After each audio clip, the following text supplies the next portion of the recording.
Hello everyone, myself Rahul Kumar Sen.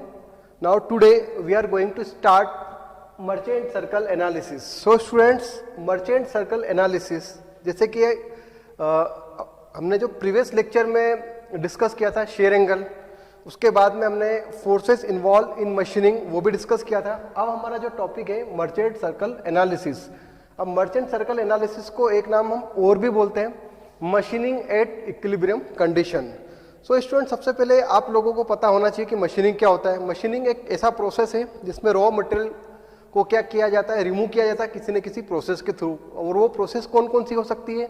वो process आपका turning हो सकता है, मिलिंग प्रोसेस हो सकता है, शेपिंग प्रोसेस हो सकता है जिसमें हमको मटेरियल को रिमूव करना होता है. इस प्रोसेस को बोलते हैं हम मशीनिंग.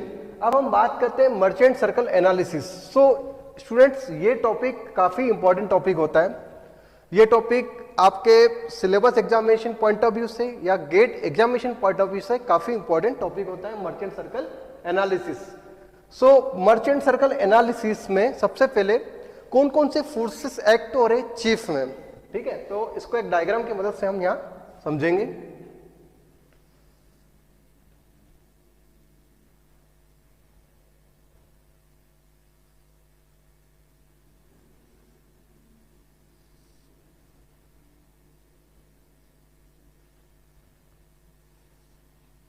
जैसे कि आप देख रहे हो, ये आपका वर्क मटेरियल, इसको आप वर्क पीस भी बोल सकते हो. ये आपका चीफ और ये आपका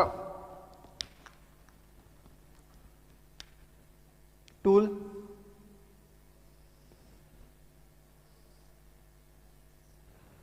जैसे कि आप देख रहे हो कि ये आपका टूल है, ये आपका वर्क मटेरियल, या आपका वर्क पीस और ये आपका चीफ. तो आपको एक चीज तो क्लियर है कि जब टूल के द्वारा वर्क मटेरियल पर कुछ फोर्स लगते हैं, ठीक है, तो कुछ फोर्स लगने के बाद इसमें मशीनिंग प्रोसेस होता है. तो मशीनिंग प्रोसेस में जो आपका एक प्लेन होता है जिसको बोलते हैं हम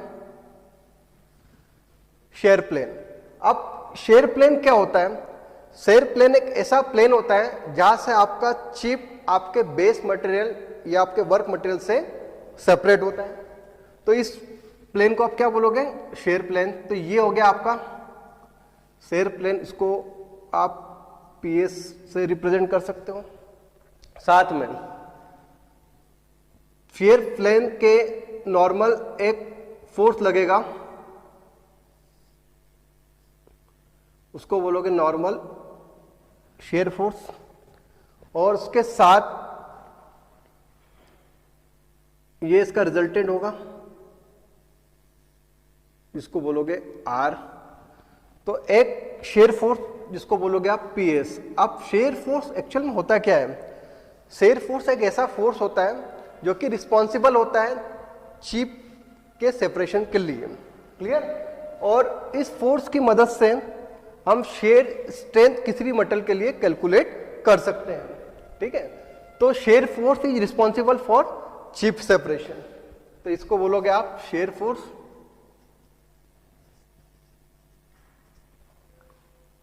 along शेयर प्लेन. और दूसरा होता है आपका पीएन जिसको बोलोगे नॉर्मल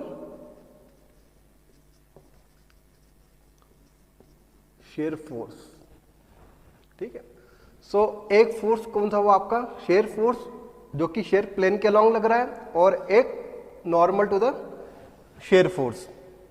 ओके. अब जैसे कि आप देख रहे हो कि ये है आपका टूल और ये आपका चिप. तो टूल के द्वारा चिप पर एक फोर्स लगता है. क्यों? क्योंकि जब शेयर प्लेन से जब टूल के थ्रू फोर्स लगता है तो इसमें शेयरिंग होती है, जिससे चिप क्या होता है? सेपरेट होता है रेक फेस से. तो ये जो है आपका, ये क्या है? आपका रेक फेस है जहां से चिप क्या होती है?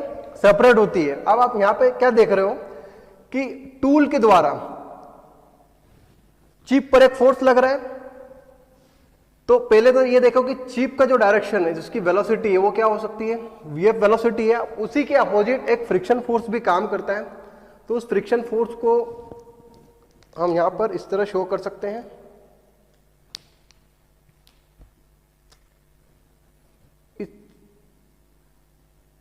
फिर एक फेस पर जो फोर्स लग रहा है इसको बोल दिए हम F। क्लियर? क्योंकि जितना जो चिप का फोर्स लग रहा है उसके अपोजिट में एक फ्रिक्शन फोर्स काम करता है, इसको बोलेंगे F। और इसके परपेंडिकुलर नॉर्मल एक फोर्स लग रहा है, इसको बोलोगे आप N। तो कौन कौन से फोर्स हो गए? एक फ्रिक्शन फोर्स और एक नॉर्मल फोर्स। तो F इक्वल टू क्या हो गया? फ्रिक्शन फोर्स और N क्या हो गया? Normal force.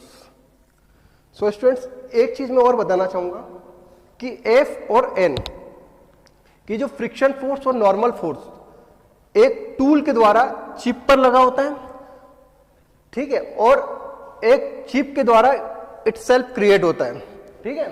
तो चिप के द्वारा इटसेल्फ क्रिएट होता है, उसको क्या बोलोगे आप? शेयर फोर्स और normal to the shear force. तो PS और PN ये चिप के द्वारा खुद इटसेल्फ क्रिएट होता है और ये टूल के द्वारा चिप पर लगाया जाता है। तो ये हो गया फ्रिक्शन फोर्स और एक नॉर्मल फोर्स। और उसके साथ ही आपके दो फोर्स और होते हैं। एक फोर्स होता है आपका PZ और एक फोर्स होता है आपका PXY। अब PZ होता है आपका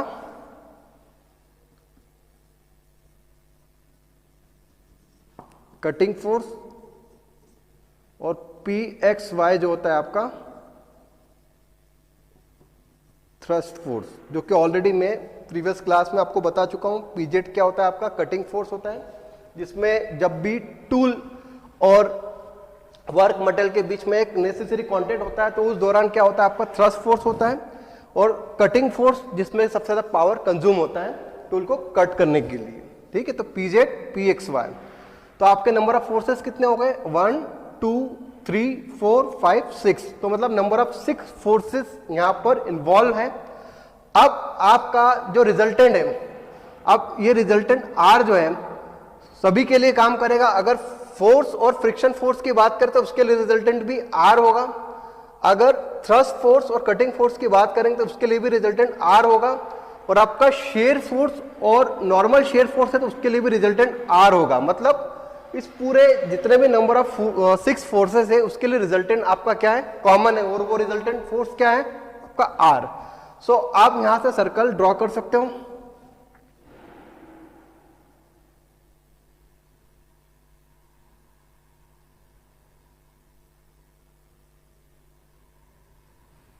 और इसी सर्कल को आप बोलते हैं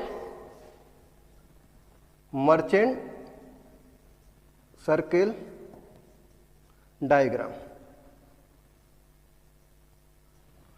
और मर्चेंट सर्कल डायग्राम में आप देख रहे हो कि आपके पास कितने फोर्सेस हैं?